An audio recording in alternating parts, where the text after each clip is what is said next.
Europe 1, il est 8h41. Nicolas Canteloup.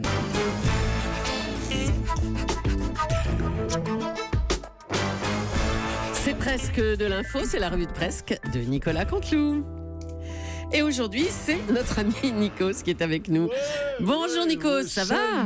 Salut July, salut les loups, salut Thomas Soto, Thomas Bonjour, Joubert, Natacha, bien sûr, Laurent Cabrol est toujours là. Bonjour chers auditeurs, félicitations à Jean-Pierre Elkabbach pour son interview de Gérald Darmanin que j'ai écouté attentivement. Bon. Ah ouais, c'est gentil. T'as vu ça, gamin? Prends-en de la graine, Nico. Ça, c'est du Jean-Pierre taille patron, ça, bonhomme. Hein? C'est autre chose que de recevoir des intermittents du spectacle pour leur faire de la variétoche. Hein? Ah tiens, je Sport sponsor. 2000 avec Fabien Galtier et Jean-Pierre Elkabbach. Alors, Jean-Pierre, super ton interview de Gérald Darmanin. Pas trop fatigué? Tu rigoles, Fabien? Je suis au taquet. Ouais, au taquet. Par contre, toi, regarde-moi dans les yeux. T'as encore foiré ton audition pour entrer à la Comédie Française. Hein? La rentrée, pour vous, c'est du sport. Mais pour moi, c'est la récré. C'est de la gnognotte. C'est facile. Des Gérald Darmanin. Moi, j'en bouffe 4 tous les matins au petit déjeuner. Allez, salut Fabien. Ah, c'est beau la jeunesse. Sport débile.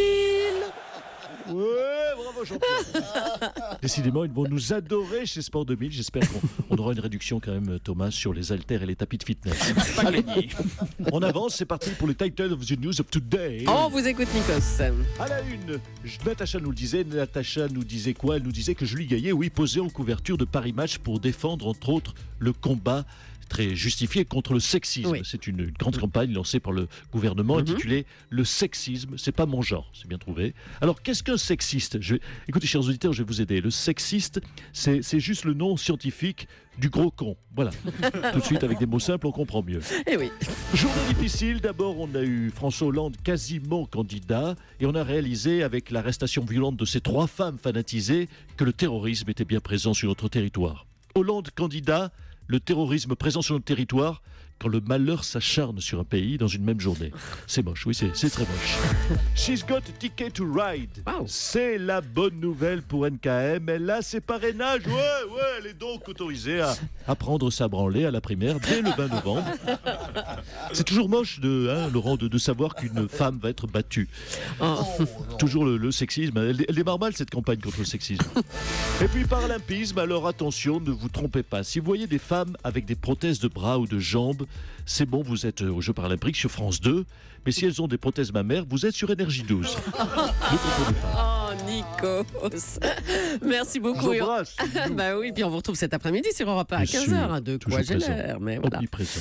Le chef de l'État a donc prononcé hier, Salvagram, un grand discours contre le terrorisme. Le discours avait des allures de meeting de campagne. Bonjour, monsieur Hollande. Oui, bonjour. Dites donc, vous avez remarqué, avec mes discours, le 14 juillet, je fais un discours. Il y a un attentat. Oui. Hier, j'ai fait un discours, il a failli y avoir un attentat. Ah oui. La prochaine fois que je fais un discours, je suis resté chez vous, mes chers concitoyens. Faites-vous plutôt un plateau télé. Hein. Quand je pense qu'avant, quand je parlais, il pleuvait seulement. C'était quand même le bon vieux temps, tout le monde s'en plaignait. Hein. J'ai vu, on avait juste des litres de flotte sur la tronche. Hein. Donc on en revient à ces 3 femmes qui ont été arrêtées. Tout à fait, je suis sérieux. 3 femmes arrêtées. D'ailleurs, permettez-moi une aparté. Quoi? On peut reprocher, cher Juclair, beaucoup de choses à Daesh. Mais visiblement, chez Daesh, on lutte efficacement contre le sexisme. On sait donner des postes à responsabilité aux femmes. Voilà. Oui, ben écoutez, M. Cabrol, je suis positif comme je peux. Hein. J'essaye moi aussi de la défendre, ma campagne contre le sexisme. Alors la plus jeune de ces terroristes a 19 ans. Voilà, rendez compte, si jeune, à 19 ans, une post-adolescente quasiment. Autrement dit, elle est passée directement de l'explosion de boutons d'acné à l'explosion de cathédrale arrêtez, du s'il vous type plaît. Notre-Dame. Ouais, mais c'est une surdouée, je ne sais pas, elle a dû faire une filière sport-études terrorisme. Oui, bon, écoutez, parlons plutôt de la présidentielle. Tiens. Oui, pardon, excusez-moi. Vous avez clairement posé les jalons d'une candidature, hein, mais il y a quand même ce sondage, 85% des Français ne veulent pas que vous vous représentiez en 2017. Oui, en 2017, mais pour 2022. Bon. J'essaie de positiver toujours, monsieur Soto. Donc, vous savez, il y a d'autres sondages. ouvrez les yeux. Par exemple, Alors. 100%, et ça vous occultez de le dire de façon partiale. 100% des femmes en couverture de Paris Match aujourd'hui sont favorables à ma candidature. Savez-vous, il faut se méfier des sondages. Vous savez, au lycée, ça ne veut rien dire les sondages. Au lycée, 134% des filles ne voulaient pas sortir avec moi. Et aujourd'hui, je sors avec l'actrice Julie Gaillet. Vous voyez que les sondages, ça ne veut rien dire. Eh ben merci, monsieur Hollande, pour cette analyse. Merci beaucoup. Ben justement, tiens, on va parler d'un de vos anciens ministres qui, lui, s'est déclaré candidat à la présidentielle. C'est Arnaud Montebourg. Eh oui, la Julie. Bonjour le gars Soto. Bonjour le gars Joubert. Bonjour le gars Cabrol. Je reviens. Oui, je reviens. Un petit goût de revenez-y, car vous connaissez mon slogan. Non. C'est pas moi que vous avez appelé. Eh ben, j'arrive quand même. Par contre, vous n'êtes pas très chaud pour participer aux primaires. Non, À la alors primaire, ça, c'est quoi. une très bonne analyse politique, cher Julie Leclerc. Je vous en suis gré. Non, je ne suis pas fan des primaires. Vous allez me demander pourquoi. Ben pourquoi? Voilà, très bien. Oh là là. Faut mettre le starter, cher Julie. Mais non, mais Alors pourquoi? Ce n'est pas parce que ce n'est pas écrit que vous ne devez pas Ben réagir. voilà. Hein?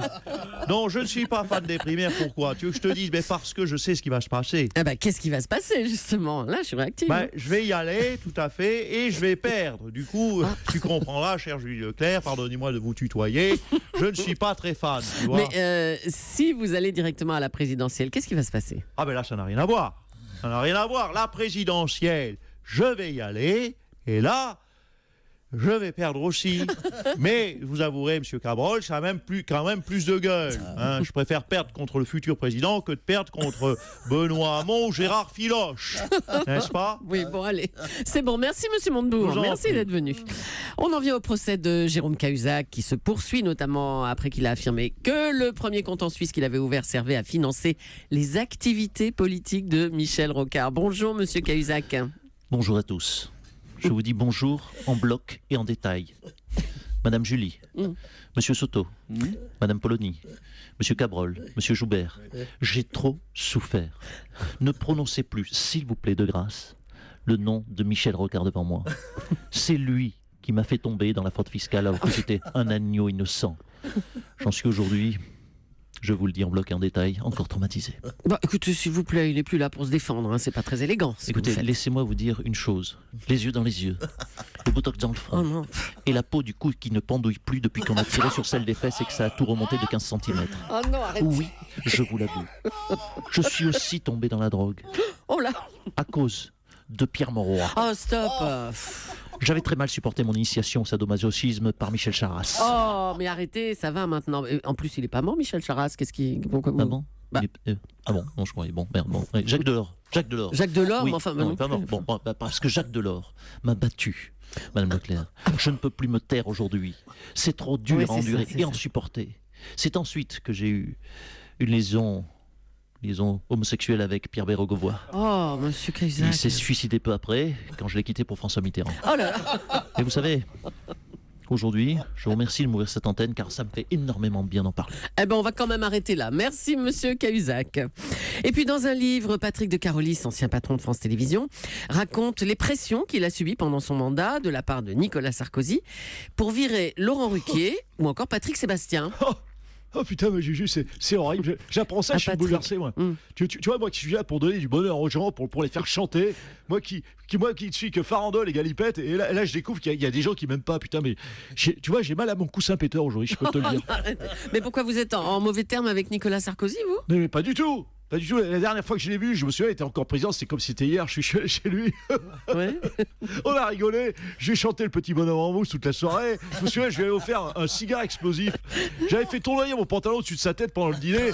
J'avais mis du poil à gratter dans sa chemise et j'ai appris les paroles de la digue du cul à ses mômes. Ah bah ouais, je comprends pas pourquoi il m'en veut, putain. Tu sais Julie, tu sais Soto, tu sais, sous ma cravate de Mickey et ma chemise qui brille, il y a un cœur qui bat, putain. Oh là là, bon allez, stop. Merci Patrick. Et on va faire un petit tour à Rio pour terminer à l'occasion des Jeux Paralympiques. Nelson Montfort, vous êtes là?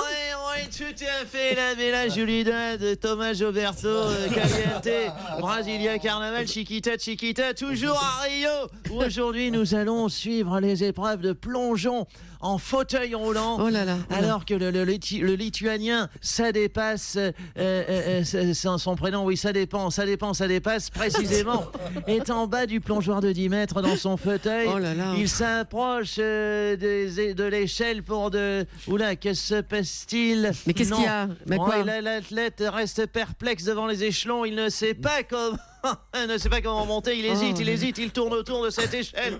Et voilà l'Allemand qui arrive derrière, oh là. Le Russe arrive également, le Slovène, l'Américain, dites donc, c'est l'autoroute A6 pendant un chassé-croisé des vacances en bas de ce plongeoir. On se croirait, voilà, ça klaxonne, on se croirait au péage de Saint-Arnoux un 14 juillet. Écoutez, je pense qu'il vaut mieux qu'on s'en reparle lundi. Hasta la vista, la bella Julidad. Olé, olé, Thomas Soto, Gilberto Cabrolo, à vous Paris. Merci Nelson et bravo à Nicolas Canteloup. Nicolas Canteloup qu'on retrouve lundi en direct à 8h40 et que vous réécoutez là encore à volonté sur europe1.fr.